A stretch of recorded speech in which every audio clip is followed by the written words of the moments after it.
இது வந்து ஏபிகே ஆர்கானிக்ஸ்லேருந்து போடுறாங்க. கோகோ மிக்ஸை பற்றி ஃபேஸ்புக்கில் பார்த்தேன், அப்புறம் இன்ஸ்டாகிராம்லேயும் பார்த்தேன். பார்த்துட்டு அது உடனே ஒரு ஆர்டர் போட்டேன். எனக்கு உடனே அதுக்கு அனுப்பிட்டாங்க. ஆனால் இது அடித்த பிறகு கொஞ்சம் நல்லா இருக்கு.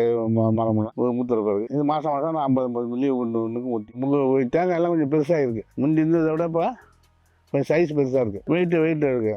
ஆனால் இது அடித்த பிறகு கொஞ்சம் நல்லா இருக்குது. மரமெல்லாம் மூத்துற பிறகு இது மாதம் மாதம் நான் 50 மில்லி ஒன்றுக்கும் ஊற்றிட்டுருக்கேன். இல்லை தேங்காயெல்லாம் கொஞ்சம் பெருசாக இருக்குது. முந்தி இருந்ததை விட இப்போ கொஞ்சம் சைஸ் பெருசாக இருக்குது.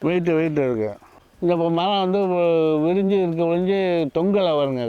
இது மட்டை கீழே மட்டை தொங்குடுச்சுன்னா அது வந்து வியாதி வந்து சரியான முறையில் ஈல்டு வராது நமக்கு. இது மாதிரி குடை மாதிரி இருக்கணும்.